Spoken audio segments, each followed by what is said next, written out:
I am just so itchy. I've been doing a allergy test where they put 80 different allergens on my back. And then they tape it, they close up your back, not open for service, and you can't shower for 5 days. Disgusting. At all? You can't shower. They were like, you could shower. What am I saying? Can you wash your face?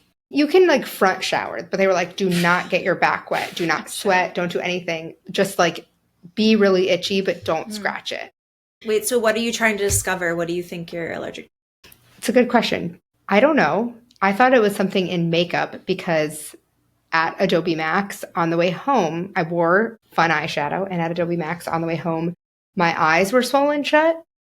And my doctor was like, this is dermatitis. You're allergic to something. And they were like, if you were wearing eye makeup, it could be in the eye makeup.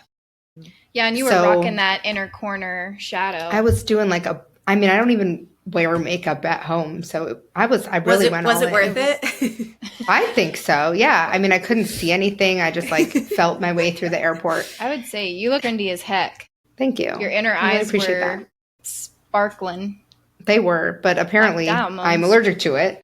So now I'm just really itchy and I'm not allowed to scratch it. So my sillies have got to come out somehow, and it's not through my scratching. But on Friday, I'm just going to scratch my back off. Yeah. Just get it. Looking forward. It was weird when I got my eyebrows done and I had to wear like a little visor in the shower for 2 weeks. Seriously? Yeah.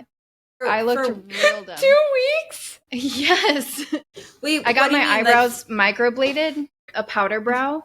That's what I have. Like a tattoo. Yeah. Oh. She didn't tell me. You didn't have to do that? Oh.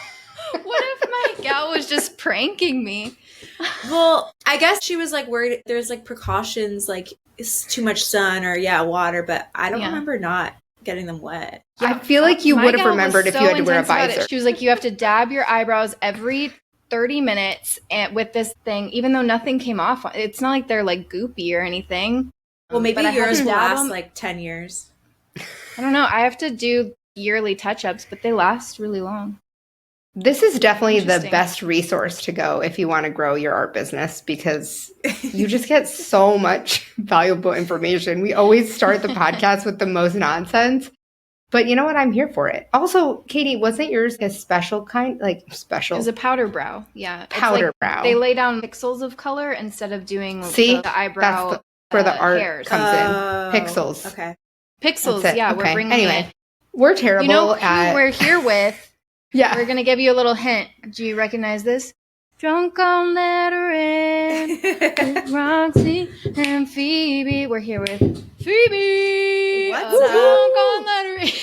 Fame. You have a lovely voice, by the way. Thank you. That was really good. She actually genuinely has an amazing voice. You can catch her debut hit single. What do you call that? Like an EP? Oh, it's just a single right now. But I do sing we have a little good type jingle that I sing before our Typecast, which is fun. But yeah, I was like a very avid listener of Drunk on Lettering. Same. So I feel very close to you. Yeah. We probably know more about you than you expect. Yeah. For sure we do. But we're excited. Here. Yeah. Maybe you could just do and not just of the podcast, you do other cool stuff too. That's what's making me extra fangirl, because I've listened to so many hours of your voice. Aw. Oh, well, let's just have you do a quick intro of who you are and what you do.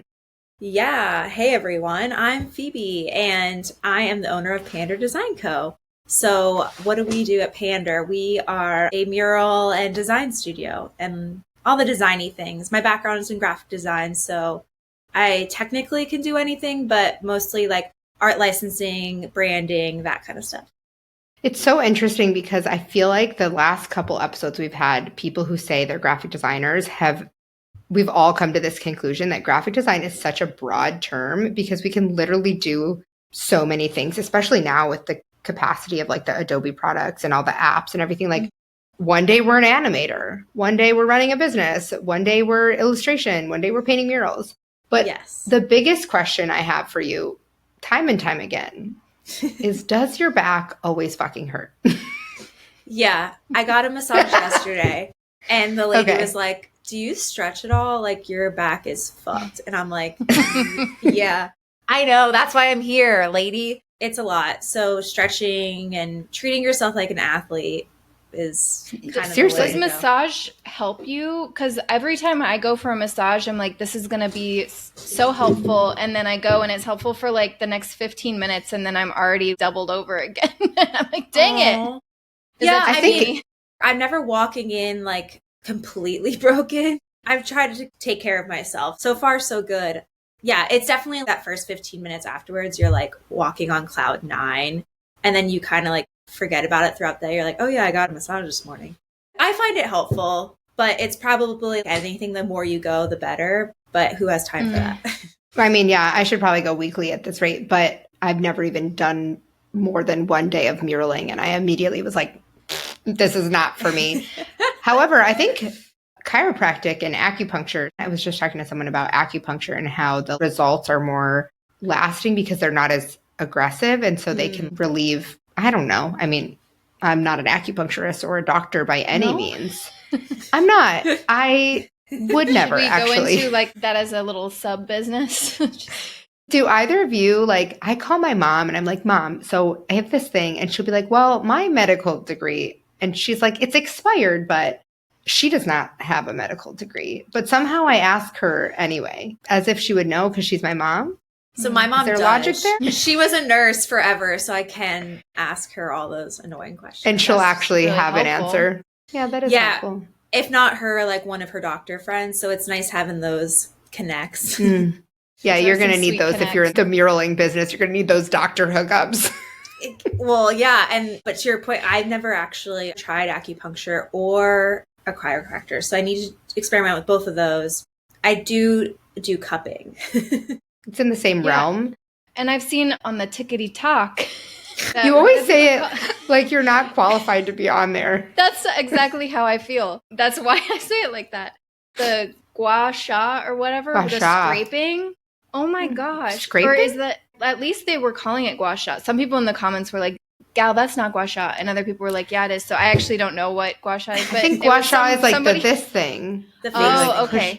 Okay, well, that's not what I saw. Because it was lymphatic drainage. It was one of those chiropractor videos, which I love because it's the most satisfying thing where they're cracking the heck out of people. But then she started like scraping on the back and all the blood was like rising to the top. And it was like, it was like reacting as if it had been cupped, but she was just scraping it. It was disgusting and delightful at the same time. I couldn't decide. They were competing feelings. I have competing feelings right now because I feel like we could definitely go down like a wormhole of really unrelated to art business stuff, but I also feel really compelled to ask Phoebe questions because she knows her shit. So there's just know that there's an internal battle inside me always going on. Anyway, okay. So your back always hurts because you're always doing murals and you're like a jet setter. Do you like traveling? Did you always like traveling? I do. I like traveling. Except when I overdo it recently. I'm like, Phoebe, okay, why did you say you've been like West Coast, East Coast, West Coast, East Coast, middle. Time zones are hard. Switching time zones is hard. And I actually have a really bad fear of turbulence. So you would think like, how am I functioning on a plane all the time? But I do take Xanax before I fly for longer flights. Wonderful. Yeah, it's hard to just get off a 2-hour flight and be functioning on Xanax. But yeah, so I do like flying. I like being at the destinations. Yeah. Not so the act. Have you ever heard of like the Jell-O analogy? I know. It's supposed to make me feel better, but I still... No, it doesn't though. Like when you're in it, you're like, this plane is about to... It's basically like when you're in a plane, you feel the turbulence much more inside, but you're still within a very secure... Yeah, I don't really think it helps. Yeah. I also can't get comfortable. I already have ADHD and I'm already fidgety. And so like to sit in the same position, I physically cannot do it. Yeah. I can't do it. It's and just so uncomfortable for me. And making those seats smaller and smaller. It does seem that way, doesn't it? Like, either that or I'm getting bigger, but I think other people are feeling it too. Wait, so you have a goal of painting a mural in all 50 states, right? What are you at? Well, yeah, that goal kind of dropped off this year. I believe I was at 32. That's a ton. Yeah, that's a ton of places. It is. You've put your stamp on the US of A. And have you done international ones? I have 2 in Australia and I guess technically I did 1 in Canada, but it was like on a canvas that I think that's fine. That counts. That counts. That's fine. Yeah. That's so cool. We'll count it. Yeah. I love that. Okay. So you're all over, you're painting murals, you're doing branding, you're doing all these things. One of the things that you've openly talked about is pricing your work. Yeah. I thought it might be a good idea to touch on just a few things you've learned along the way and maybe things you've done wrong that you've figured out later and how to do them and how you've gotten confident in pricing your work. So I guess where did you start? How did you even like on your first mural job, how did you even figure out what to price for it? Oh, I was total dum-dum. I'm going to just like be straight up with numbers because I don't want to beat around the bush or anything. So I think, my first mural was for a small client named Red Bull, and it was tiny little company. Maybe you've heard of it. Yeah. $750, which is like really sad. It was 3 of us painting it, but like over many hours because it was all of our first one. And it took such a long time. So that basically equated to us each getting 1 cent afterwards. Was that split between all of you? Yeah. Ooh, plus, good. Materials. Yeah. I remember we got our paint from the oops section. Like we were definitely doing it really cheap. So that was not priced well. But that was just like a made up number. And again, for a few murals after that, looking at a wall and being like, I think that looks like 2,000. No rhyme or reason. Do you think that at that time, the reason you did it though was because you were like, we're testing out the waters? Or at that point, were you sure you wanted to do this? Were you sure muraling was going to be a huge part of your business? No idea at all. I had no idea that would be. So it makes sense that you were like, I'm going to go low so I can test the waters. We always say if you have an opportunity to like try something, try it. And you're not going to like make bank on your first attempt. But still, that is extremely low. I know. Well, and like, yes, test the waters, but also that's kind of messed up that Red Bull would even be $750 sounds like. I mean, I know. Did you propose that? Yeah, that was our number. Okay. And they were like, sure.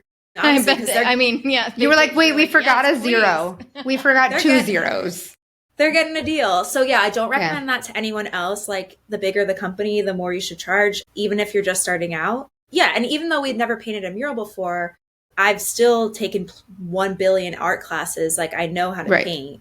So yeah, that was a fun little game, little test. I also was working full time at a graphic design job, which a lot of artists do make excuses for too. It's like, well, it's not my real income. Still not a good excuse because I'm like, don't fuck up the industry for the rest of us who are doing it full time. But yeah. But you had an investor. Like you weren't taking yourself seriously at that point. Sounds like. Yes. Very. And now you do. Just for funsies. Yeah. Yeah. Okay. So then how did you after that figure it out? So it was just like posting that one to the Red Bull one to Instagram and then getting immediately inquiries from it. And this was back in 2016 or 17. I forget what my timeline is. And back in the day, that just got us onto something. We're like, oh, whoa, people want murals. And then the ball just spun, like kept going. And here I am doing it full time. I think part of that, I think you had this really great approach to creating murals that were, first of all, you were painting, which I had really only seen murals that were, I mean, I'm not in the muraling world. So my experience or my understanding of it was mostly spray paint. I also don't think a lot of women are in the industry. And so seeing 2 young women who were crushing it was really inspiring. And I think the way that you approached it as like social moments, which like that's what murals are. But I think you brought something different to the table, which of course, when you posted that, people are going to react to it. And it makes sense when you're starting out, you have no idea what to price and then you're going to learn and grow. And now you've done over 30 freaking states, which is crazy. So what tips would you give to someone who's just starting out and they're like, I have no idea what to price? They have experience like you did. They know what they're doing, but they've never really done a mural before or they've done a couple and they're really not sure which price. What advice would you give them?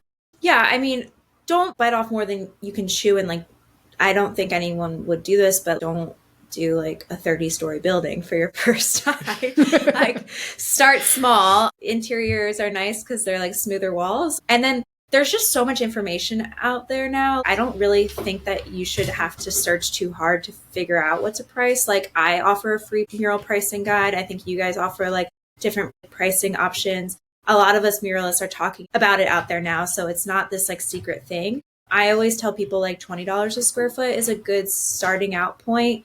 I believe that's what I started out at. And you just raise it from there depending on different factors like if the client seems like they're going to be really tricky to work with, if the wall is hard to access, if the wall is really textured and it's going to take you a lot longer to paint.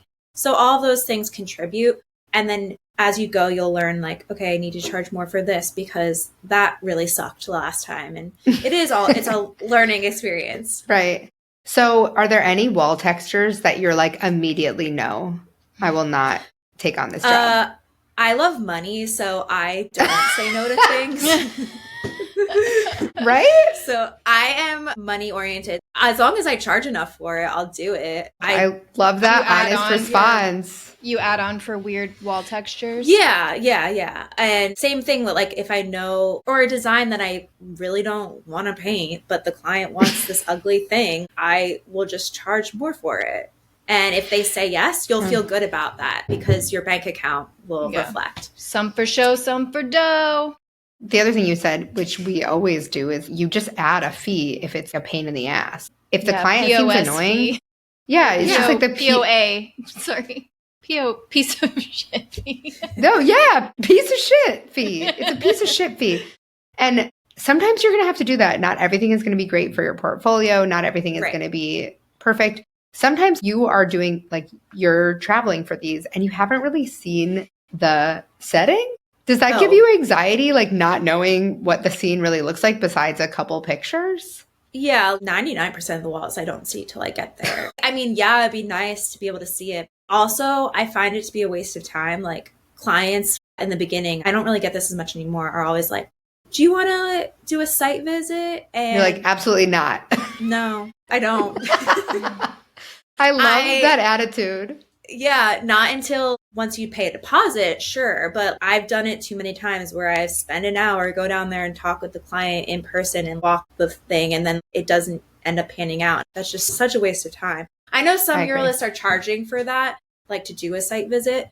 Anyways, yeah, it is scary sometimes. There's definitely question marks about walls. I'm like, I wonder what's happening in that corner. Or like, yeah, it's always a fun surprise. Like when you show up. Oh. I think if you're going to be in the mural business, you have to be really good at solving problems on your feet. Yes. And I know you've spilled paint in your car, or you've probably run into a situation where there's like a vent at the most important part of the design, or like where it turns out you actually can't project, so you need to do it freehand. Yeah. And that alone is, for me, that's a hard pass. I need Katie to make me a spreadsheet, and then I need to know everything that I'm doing. And then I just show up and do it. I would be terrible. I've done one mural. That's funny because you're so good on the fly. Like talking to people, and I wouldn't have expected art on the fly though. I guess, yeah. Yikes. You'd probably be fine. It just, the idea of it makes you nervous, but once you're in it, you'd be fine. Yeah, it's still a no for me. But I will see a wall and I'll be like, that would be so cool if my art was on it, but I would need 80 other people to paint it for me because I wouldn't. But one of the cool things that you've been able to do with your murals is like navigating a forklift or a scissor lift. Forklift? Yeah. Not a forklift. Is it a forklift? Not a forklift, but no, that's a different thing. I have a 5-year-old boy. I should know that. I know I've seen some artists use forklifts for unsafe ways of getting to walls. Yeah, not that. Yeah. That's not what we want. Scissor lift and boom lift are primarily. The boom is like the little cherry picker thingy. Scissor is normal up and down. Okay. How's that feel? Were you like, this is fun? Or were you like, I hate this?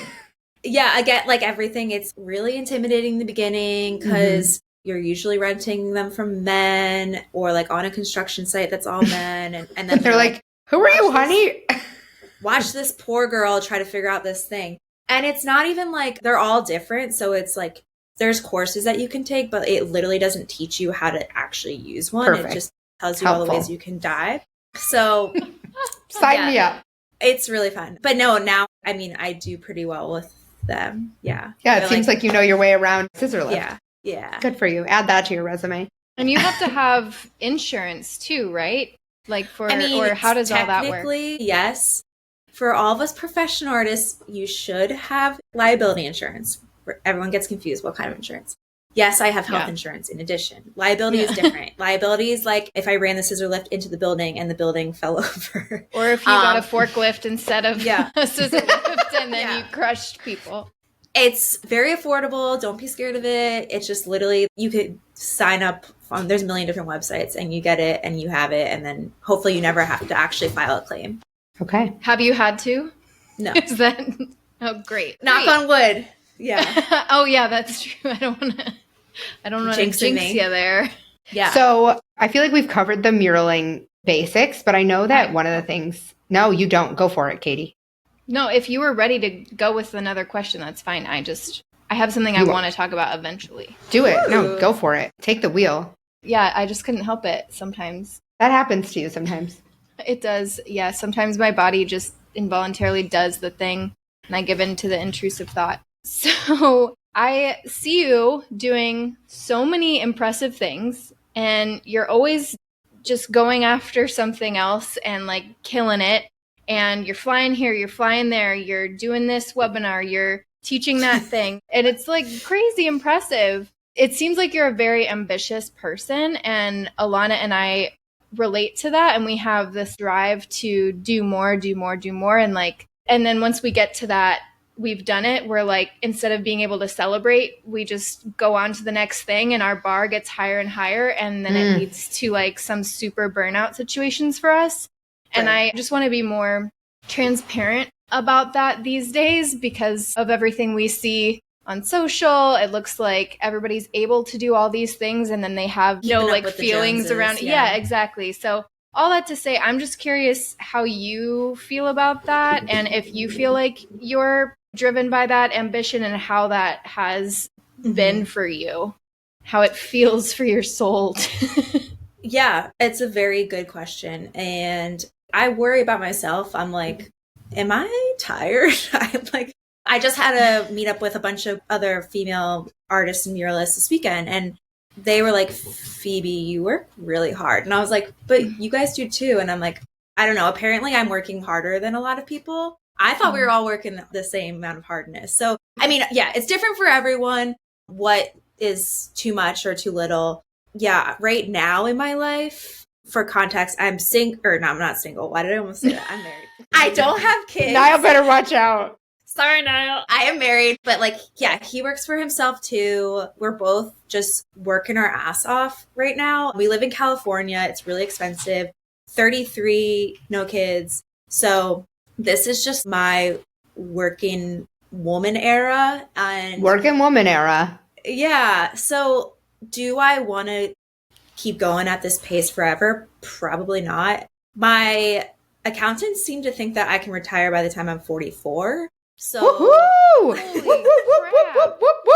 I don't know if that's still the case. I don't know. It might change day to day. But yeah, I mean, I'm trying to be aware. Like, I just went on a 3-week vacation, but at the end of it, I was like, I do not want to come back. So that was kind of mental note, like, okay, maybe I need to do this more often, which I have been like, I've been keeping tabs. I took 54 days off so far this year, or 55.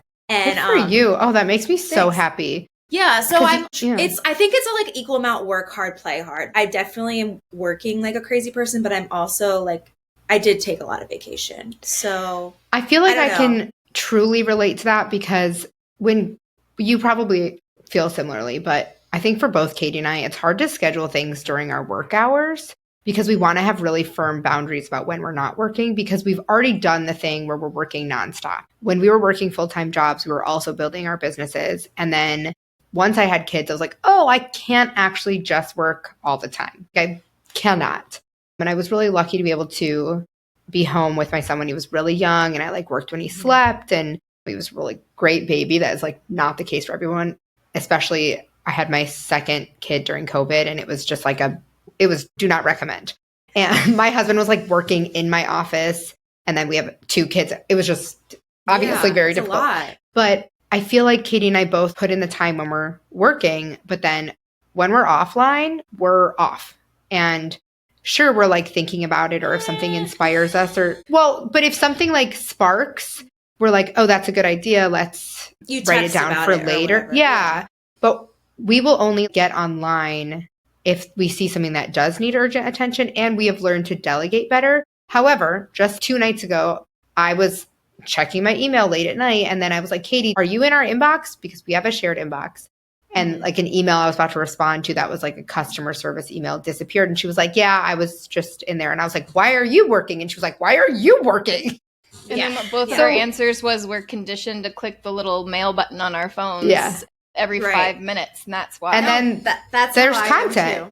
Yeah, then there's content too. And I know that you have probably booked jobs from sharing your work, like you said, with Red Bull, but also you have a presence on TikTok, and it's like everything is content now. And so I've been on like a 1 week, just 1 week, but I'm praising myself for it, hiatus from Instagram, and it's felt so good. And I do feel like I have way more headspace, but I have so much other shit to do. So it's not like I'm gaining time.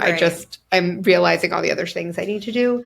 But it is hard. I think a work hard, play hard is a good way to sum up people who are really passionate about their jobs. And I'd rather be busy than be bored.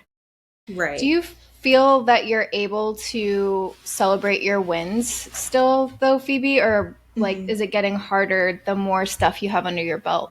Oh, well, I don't have trouble celebrating.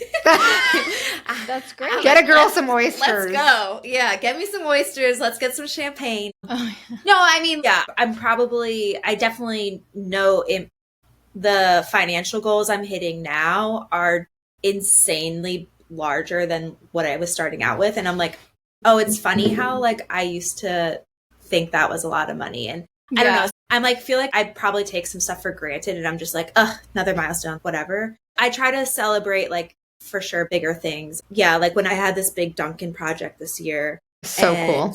Dunkin' is superior. They're the best and great clients. But then also like the women that I hired to help paint with me, we all went out for like a celebratory dinner at the end. And it was just like such a good end to the project. It was really fun. I love all of that. I also love Dunkin'. Do you feel like the bar, though, keeps raising, or do you feel like you're really happy with where you are and you know your goals and you're happy with the progress you're making, or do you feel like you just have to keep raising it? Like now that I've worked for Dunkin' and done X amount of murals and this big of a project, now I need to do a bigger one. Or are you like, that was great? It's both. Check, boom. I'm really happy with what I've accomplished, but I also know that I can do more. I'm just like, I love that. You're in a freaking healthy headspace, it sounds like. Yeah, you are. Normally people on here are like, woo. No, but you're not our guests, not our guests, but like students we're talking to, I think even. I do a lot of therapy. I see a lot of, I see my good for you. Great. So I think I know the answer, but do you ever feel like an imposter? Do you ever have imposter syndrome?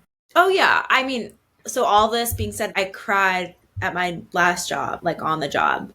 Shit happens. And I had to call Anna did a thing. I was calling her crying. I was like, what have I got myself into? And she's like, you're a human. You're allowed to make mistakes. Your portfolio shows that you've done a million amazing projects. So like to have a little blip on one you'd be a robot if you didn't have something happen. Looking back, was it a blip worth crying over? Are you like, yes, can you laugh about it yet? I can't laugh about it yet. It was a combo of things like I had been traveling so much. So I think my tank was low already starting out. And getting a good night's sleep, you know?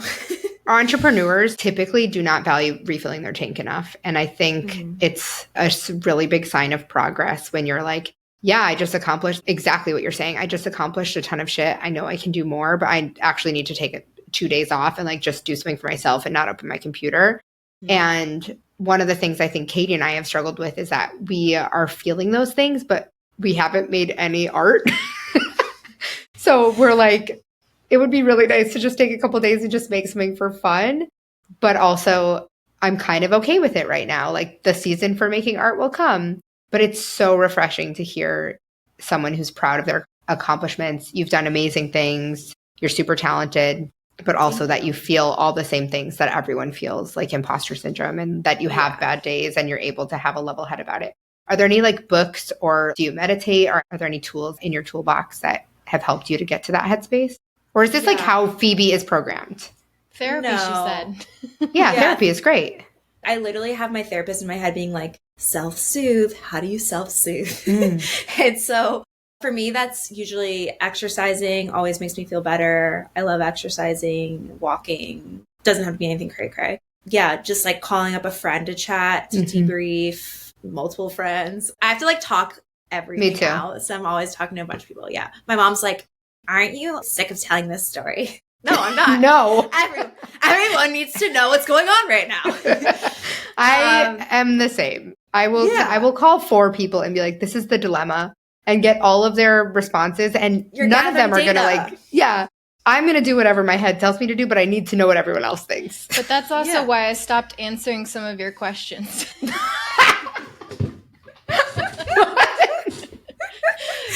Well, the ones about the house design stuff. You don't answer me? You just ignore me? No, I do my best to give you something, but I also know that you're probably not going to heed it or like do it. And I've seen it so many times that you haven't done my suggestion that I'm just like, okay. I think this is truth bomb. Yeah. No, I love you. I love you and I understand this about you. And I understand that that's just how your brain works and you want the options and you want to think about it and you want to sit on it. It's like looking for validation. Like, yeah, that's a great idea is probably the response I'm looking for. And my sister and I have been practicing this with each other. We'll call each other and be like, I'm just looking for you to validate. And so today she called me and complained. To say that up. Tell someone what you need. Yeah, like, and I said, I'm just going to sit with you in this. This sounds really tough and I can sit with you in it. I don't need to compare myself. I don't need to say what my struggles are. I can just be like, that's awful. I'm going to sit with you in it. And that feels so good to be able to provide for someone and also to receive. Yeah, those are great choices. Well, especially if they're about to give you criticism and you're like, no, that's not what I'm that's not what I asked for. Okay, well, now I know that when I have... Or like, they'll be like, do it this way. And you're like, nope. Or like, this is the solution to this problem. And you're like, no, I just wanted you to listen to the problem and tell me that sucks. Yeah, exactly. But if you can tell someone I'm coming to you because I need validation, I think that's a really good way to start it. But now I know that I'm going to text Phoebe instead of Katie when I have questions and need to talk through it. It was it was open-ended, like, what should I put here in my house? It wasn't like, do you like this or this? So it took a long time for me to come up with the answers. I have actually gotten better at when I am trying to decide between two things or like a couple things, I will narrow it down for myself. And then I'll take like 80 days and 80 different options. My mom will also always send me more options. So I have to say to her, there's no other options between these two. It's rough. Anyway. Okay. I have so a question. Sorry. I keep doing this. It's fine. I'm used to it. Oh no. Are we in a fight? Katie. Are we in a fight? I'm so Are we in a fight? No, we're good. Okay, your mom and dad are mad. Do people love asking you two, what do you fight about or what do you get in disagreements about? No, people don't ask us That's that. Nice. I think it's because we're not. I remember you saying in your podcast that you had that a lot, right? I think it's because we're not together. We're not actually in person together. Like we don't live anywhere near each other. And so I think if we were together, because when we were at Adobe Max. That's a ridiculous question. We're grown-ass adult women. I know. I would be so annoyed if that was like, that came up. Let us each punch you and you can tell us which one is the next one. Let's find out. Anyway, Katie, what was your question? My question is, it seems like you've really got your financial stuff together, not just pricing, but kind of your financial outlook as a whole. At least that's what I'm extrapolating. And I'm wondering if you have anything to share on that front of just beyond the pricing side of things with more of a money management side of things. Like, what are some of the things that you learned or that you wish that you would have known earlier about money management as an artist or a self-employed person?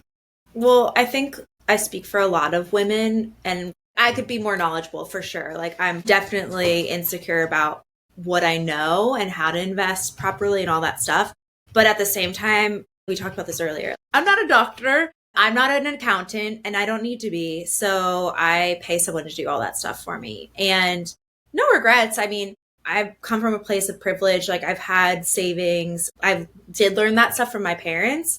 So I've never really had too much of a financial struggle. But yeah, so now especially that I'm doing pretty well in my business, just like handing that stuff over to my accountant team does bookkeeping for me and financial planning. So they handle all that and like I get sent whatever the paper at the end of each quarter that say like, this is what's happening. And I kind of understand, but I think that's such great advice because a lot of people see the financial side and they go, okay, I know zero. Somehow I have to handle all of this by myself and I'm really scared. So then they get paralyzed and like don't do anything. And also because people think that hiring somebody to help is prohibitively expensive. But I definitely have seen time and time again in our business that whenever we invest in something that important, we see the return tenfold. And it might not be that we see it financially necessarily, or it could be in a different way. It could just be in like the stress off our back. It could be in the time that we then have to devote to something else. So I think just the more that we put out there, like, do hire out the things that you feel uncomfortable with rather than like get paralyzed and do nothing or just try and guess. Because it's okay to not know everything and not have direct control or your hand in every 100% part of your business. I think one of the things that you just did was you made it feel so much more approachable to be a business owner, because you're saying like, I don't know how to do that. I asked for help. And I think a lot of people, like Katie was saying, is it feels like I couldn't possibly hire someone. I'm a business owner. I have to figure it out myself. But actually, you are not a CPA. So why would you expect yourself to know all those things? And sometimes I like to ask the question, and Katie's asked me this too, like, what would you say to one of your students? Or what would you say to one of your peers? Or what would you say to your best friend if they came to you with this question? And I think one of the reasons why you've been so successful is because you make it approachable. People trust you. You're consistent. You're willing to share that transparency. And I think that's something that a lot of people don't see in the sort of like business world. Also, and being a female and acknowledging your privilege at the same time, I think is chef's kiss. That financial planning piece is also important to call out, because I think a lot of us stop at the accountant part. And I think having that extra help in looking forward is something that more people should be doing. So good on you, Phoebe, for having that forward thought. And it sounds like your parents did a lot in preparing you for that. And my dad did too, which I feel really lucky for. And so many people don't have that support. And then this education is nowhere to be found. And it's just like, oh, all these people are just in such a rough spot because there was no one helping. You mentioned your parents, and your dad is like super creative. Does like a lot of your inspiration come from having a creative parent? Or when you're with him, are you like, let's create something fun together? What's that like, having a creative parent? I mean, my mom's really creative, so I feel like I owe a lot of it to her. Yeah, we do make stuff together, but not really. So he's been enlisted to like help me on building woods, like canvases and stuff for my mural projects. And he likes painting, but he's not necessarily that good at it. So he's good for filling background colors. But yeah, it was more just like growing, and my mom too. She always feels like I never get credit for being creative, but she was a nurse and my dad was a social worker full time. So they're both doing different stuff, but they just let us be like a creative household. There was always arts and crafts and making stuff growing up. I never thought of it as, whoa, I'm in this like artsy household. But looking back, I'm like, oh yeah, I guess not every parent does that. And they were just super open to me going to art school. And that, like, yes, they were nervous, as most parents would be, but they weren't like, you need to prove yourself. They were just like, that's what you want to do? Sure, you can do that. I had a really similar experience. My mom actually had a creative business, and my grandma was a watercolor artist, and my dad's a lawyer. So he's like where I get all my business inspiration from. But you also married a creative, so you get to collaborate with your husband in some unique ways. Motion graphics, is that right? Yeah, he does motion graphics. And I mean, right now he's putting together a bunch of time-lapse videos for me into one video. Do you work well together? We haven't really worked together on anything cool. But do you think your personalities would work well if you're in like that kind of environment together where one of you kind of might... Yeah, like I would kill my husband if we had to work together. People ask me this all the time, so I'm just curious. I think so. It's hard because it's easier for him to understand what I do, but his motion graphics is just so freaking gnarly. I've been with him for like 5 years now. I still don't understand how it works. So like, and he has this with his clients. It's so hard to art direct because it's just impossible to tell what's possible. I don't know. It's just otherworld. They're like, I needed to do like 10 backflips and then explode and turn into 3D. And he's like, do you have any idea what you're asking? I think that's great. I also have no idea what my husband does really. but at least yours, you can like show the piece. But we've been together for like something with robots, I think. He's an engineer. This is how she introduced it to me too. She just like passed the phone over to him when we had that conversation. I was like, what? He is an engineer, and I do have like a gist of it, but also he doesn't know anything about design. That's fine. We're good. We're really good at being nice to each other most of the time. I thought you were going to say something else. We're really good at doing it. Yeah. No. That's what I thought. I don't think we need to go there. My husband and I have figured out a pretty good rhythm. We have a little band together now where we don't like play anything live. We don't play live, but we just do like recorded stuff. He's into audio and he's a musician and I'm a musician singer. And at first I was like so uncomfortable and awkward around him when it came to that. And it's so funny because that's not at all who we are in our relationship. I feel like I can do and say anything. But when it came to like sharing music, at first I was like, I felt like the most embarrassed little kid. I don't know. It was so weird, but that's really cute. We've got a rhythm down now. We've figured it out. You do. You have a really good rhythm. And I think a big part of it is just working separately for our own little parts and then bringing it together. But that's generally how I have to work with anybody because I just process things. I need to like take my own little moment to process before I can be any kind of helpful contributor. Yeah. And I'm not typically like that. I think I could just like... You would do like a drum circle and be like, ooh, let's just feel the rhythm. But I also do like when I'm in it, I can't multitask. Like if I'm on the phone with someone and I'm actually like in it, I'm like, I actually have no idea what you just said. It's funny because you're always multitasking. Yeah. I guess when I'm really interested in something, it's harder. Anyway, I really wanted to do like a rapid fire because I think it'd be so fun with you, but for the sake of time, I'm going to pick just one question that I know the answer to, but I feel like it's a hot topic. Okay. Raster or vector? Raster. Right? I feel like you had the traditional background of graphic design and then also your work is really tight.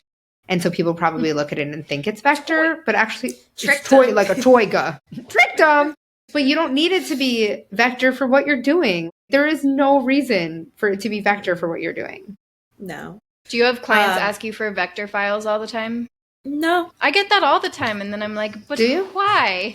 And you're like, but you don't need to. And then do you? Yeah, exactly. You educate them and then you don't have to actually. Yeah, I tell them no. Or I say, I can do it, but it's for $1 billion. It's this fee because I hate it. And you don't need it. And I also don't want you to have it because then you can put it on. You can do any scary stuff. That's something that's come in handy with a good asset to Niall is he does a lot of sports work and some of the logos that he has to animate. Oh my goodness. They're professional sports teams. You would think that they'd have a clean vector file. Oh my God. Frightening stuff in that file. And so he's like, can you fix this or how many hours is this going to be? And at first for one recently, I was like, oh my God, who made this? So I was able to clean it up for him in like a minute though, thankfully. And he was on his merry way. Love it. So glad that he married a graphic designer. Yes. Score. Yes. For no other reason than those illustrator. Those sports. Love it. Okay. So where can people find you? What are you working on? What's in the pipeline? Do like a shameless self-promotion. Yeah. Follow me on all the fun social media stuff. Pandr Design Co. Pandr. And well, actually that's just on Instagram. Sorry. My personal / all business stuff on TikTok. So Phoebe Cornog on TikTok and Instagram. Are you still Phoebe Cornog? You are on TikTok. So everyone, hi. I got married last year. My name is supposed to be Nelson because Nelson is obviously way cuter than Cornog. And I just haven't done all the paperwork stuff because I know it's a headache. And I just meant your handle. Oh, okay. Yeah. I mean, you can tell us the whole story, but I just want to make sure I get the handle right. Story. Yeah, it's Phoebe Cornog. I know it sounds like corn dog. I love it. Corn dogs are amazing. Yeah. And what else? What am I working on? I don't know. Just lots of fun murals. You'll see. I love that. Yeah. I can't wait. And I'm speaking at the conference. You're speaking at the conference. All about pricing your work, which I'm pretty obviously sure we have you on there as Nelson too. So I am technically Nelson. No, I hear stories like that from people that get married all the time. I didn't take my husband's name. It's Farney. Katie Farney. Nobody wants that. This episode was like ripping on our husbands and also men in general a little bit. Just a little bit. Get out of here. They need it. Yeah, they do. Just once in a while, just a little slap in the face. Oh, both. That was obviously a joke. Obviously a joke. I mean, I think we've had a good mix of male and female guests. And almost every time poop comes up for some reason. So we like to keep everyone on their toes, you know? Yeah. It's the best we can do. It's the universal thing we can all get behind. Yeah. Okay, anyway, thanks for coming on. It was great to talk to you. We're so excited for your panel. And that's it. That's all we got. Yeah, thank you for having me, ladies. Appreciate you. You're welcome. All right, talk soon. All good things.